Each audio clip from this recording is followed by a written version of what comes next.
We're joined now by a man who has a little slice of history. And UH defensive end Kaimana Padello, joining us now, courtesy of the Zephyr Insurance Hotline, as all our guests are, is, and I've asked a lot of the Mountain West people, in the history of this conference, he is the smallest all conference player ever on the defensive line. Congratulations. That's pretty special. You know, I don't know if you know this, Kaimana, but you're listed at 6 feet 215. I understand you're a little heavier than that right now. What, you get up to all the way like 225? Okay, we got to get his microphone on. Go ahead and say. I'm like 6'3" now, so. Oh no, I'm just joking. Yeah, I'm like 230. All right, Yeah, that's I'm good. like. Is that where you want to be? Is that you've Yeah, been? I think that's the perfect weight for me. I'm just under 6 feet, but I'll put my cleats on. I'm like 6'1". There So, you go. it doesn't even You can matter at really that sit point. at that point. No, you can say, and you can call yourself whatever you want. When you're preseason all conference, you can tell them whatever you like. Well, I want to get to your journey a little bit because from Michigan High School, I'm guessing that there were a lot of people that were saying, at least as far as Division One went, you're a little small. You might want to look at Division Three. Did you hear a lot of that stuff when you were in high school, or were people saying it? More like the recruiters. All my coaches believe that I can go You to could play, D1. yeah. Yeah, definitely. I mean, how all my teammates. I mean, they were all excited for me. They all were waiting for me to get offered. But when I didn't, I wasn't too sad or anything. I just was glad I got a chance with Coach Rolo. I messaged him. He replied. I was like, oh.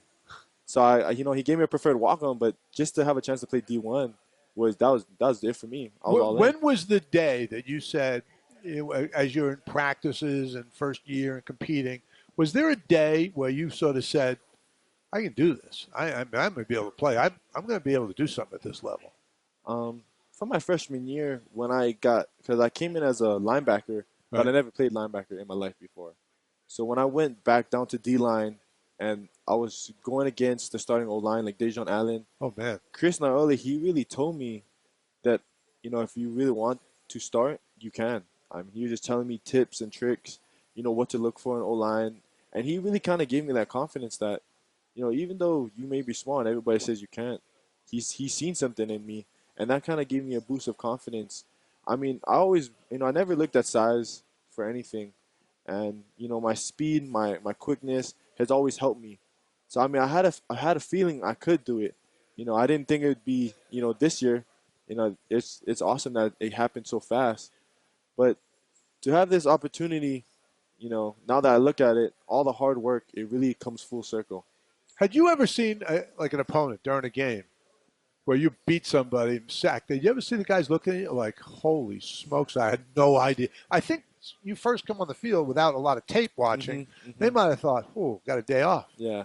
That was a little guy. I'm just going to just give him a couple of shots here, and that'll be the end of him. I think the one game that comes to mind is probably the San Jose State game.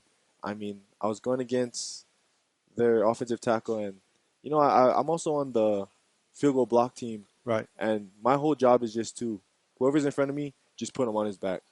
And just so happened it was a starting tackle, so he pretty much just has to stand there. He can't come after me. He has to hinge He has back to and hold block. his spot. So Right. he can't come after me, and I just have just freelance at him, and it was just funny because I'm pass rushing against him. I think I had a sack against him and the sack against the other tackle. But when I beat him, he was just like, man, what the heck? He was trying to talk to me. He was like, man, can you like slow down for me, please? I'm like, But that's just one. I mean, it's been a few times, but talking to the guys after the game, we always shake hands. We always just congratulate each other. Talk to each other a little bit. I've earned a lot of respect. Got some good feedback from old linemen that I've gone against. So Well, you are as good an example as anyone I can think of that's ever played here. On it's forget the size, the size of the package. It's all about what's inside of that package, and you have just been relentless on the work ethic, on everything off season. You have done the formula pretty much of what it takes if you're going to have a shot to be successful. That has to feel really good. I mean, definitely just coming from Milani High School, that's something that's always ingrained into our team is you work hard and you have the right attitude, you can go anywhere you want. And Coach York, he did a great job of just teaching us that. My parents, my older brother, and watching guys in the NFL. My favorite player is Julian Edelman. And he's somebody that I always talk about. His story is so crazy because he came in as a quarterback and Yeah, he was I think like, he went to Kent State, didn't yep, he? Yeah. he was like 5'10". No, everybody said there's no ways. Yeah. There's no ways this guy can go to the NFL, and he did that. He got drafted late. He ended up he just got MVP in the Super Bowl. So he's just one of those testaments where it doesn't matter about the size, it doesn't matter what people say. You have the heart, anything is possible. Yeah, not the size. I think the expression I was looking for, not the size of the dog in the fight, right? Yeah. There you go. Well, Kaimana, in terms of what you're looking forward to most this year, do you have a particular opponent, or is there a particular week that you've kind of circled that? Oh man, I can't wait for this one. First three games. First three games. Pac-12. Yep. First three games right there. I'm excited. Just because I know of you know, the momentum that it can carry us into the Mountain West Conference. You may know this. I'm not sure, but you guys are now. It was 11.5 point underdogs at home against Arizona. That is rising. It's gone past 12. So I don't know about you, but if I was on your team, that would irritate me a little bit. I mean, who cares really who's the Hmm. favorite? But to have it be, it's almost like some of the national perspective is that Hawaii has no chance. And I would bet that there's about 100 guys in that locker room that would think that's just crazy. It's funny you bring up the points and all that. I know pretty much all last season we were always the point underdogs, Yeah, and it never phased the team. We knew what we had. We watched film, we've done the practice, and that's where the confidence comes from. Is being in the film room, being in the practice, and going into these three games. We start off with Arizona. We don't really know what they're going to bring because we're the first team, but going into this off-season training, that has really prepared us. I'm so excited. how much tape have you guys watched? Have you started already watching tape of Arizona? Yes, well, yes, with the coaches we've watched here and there, but they haven't been trying to jump into it too fast. I know a lot of the defensive guys, myself included, have been watching. I already watched, I think, 7 of their games already. So you're familiar with Khalil Tate, the quarterback, Yes, oh yes, definitely, talented definitely. kid. And their running back 21. Yeah. Yeah, they're a dynamic duo right there. Watching them, I've watched UCLA, I've watched Utah, how they've handled it, and it's just patience. I mean, that guy he's an athlete, and if you can box him up, I mean, it really changes the offense Sure. because they rely on him to just make plays, and Yeah. that's what he's been doing. So that's something that we're gonna have to try for. He reminds me of the UNLV quarterback because that's how they used him. Yeah. You would just give him the ball and just go run. He's a heck of a player. Yeah. He's back healthy, that Hmm. Armani Rogers. Yeah. So that'll be a challenge for you guys when you go, and you're Hmm. going up there to play. Hmm. It's funny how, and we had a couple of coaches talk about how the talent is not very separated in the mountain, especially in the West, especially. Somewhat true in the mountain, but even more true in the West, where it's really not the talent; it's about getting the execution. One thing about you guys, you have more experience than any coming back than anybody else in this whole league, which I think has to help. I mean, definitely. We had just going into last year. Just let me talk about it a little bit. We had a lot of young guys who they've played, but they never got that full taste of what it means to have that starting role. And just to have veteran guys coming back this season, almost our whole defense veterans besides Jelani Tavai, Zeno Choi, it it really boosts confidence because now we know the defense. Corey Batum's coming back, second unit defense. We're not trying to learn it. We understand it. We're trying to build upon that. How can we make plays? How can I learn other people's jobs? Where can I put myself in position? So these are things that's constantly going. And to have that experience, have that veteranship around the team going into this next season, I think it's really going to help carry us through. We're talking with Kaimana Padello, who is one of the two players we brought. The other one is Cole McDonald, and Kaimana has been picked first team All Mountain West preseason, which, and it's funny because they do list you at 6 feet 215. I guarantee you, a lot of people looked at that. They look at that and they see the 6 feet 250. They say that's a mistake. That's no way the guy's 6 feet. They must mean 315, or it must be 275, not 215, because that would be more typical Hmm. for a defensive lineman. So you must laugh when that does that. I don't know if you ever get that from anybody else who reads this stuff and says, "Is that really what you weigh?"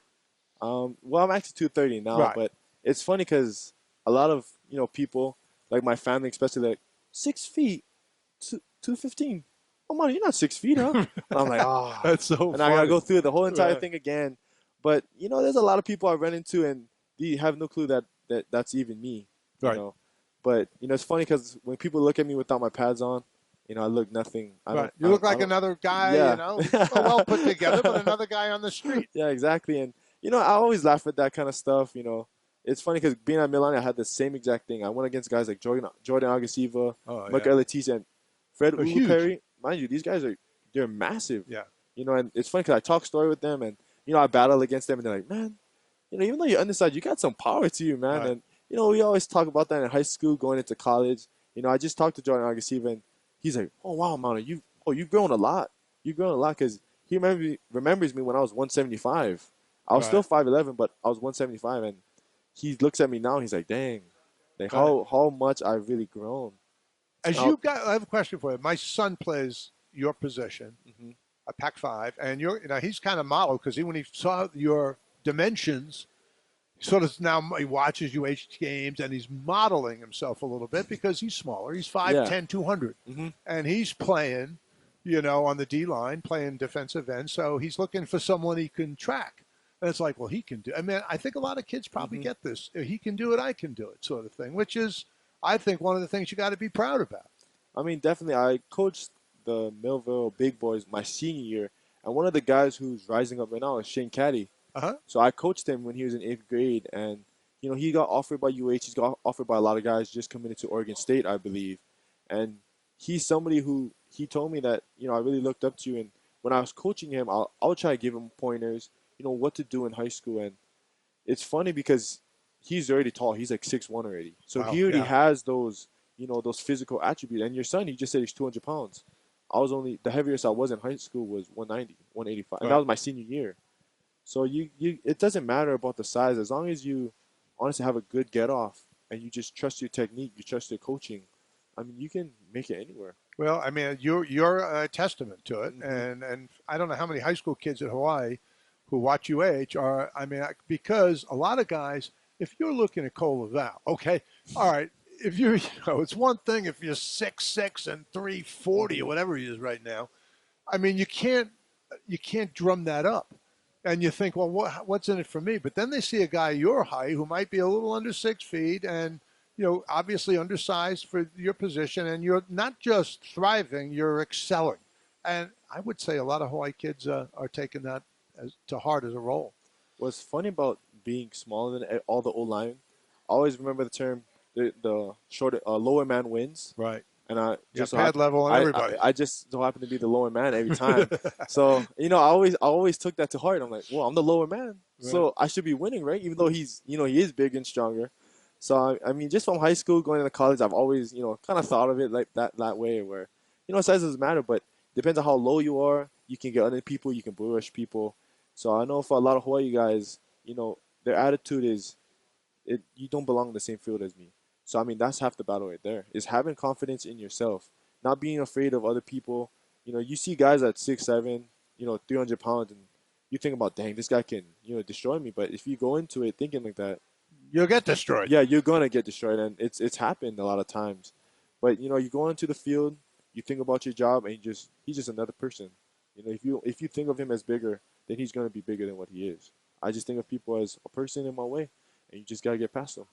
Kaimana, really enjoyed having you here, and I think Thank you, I thank you, think what you're doing is terrific. Thanks so much for taking the time with thank us. you very much. Kaimana Padello, who's looking forward to a terrific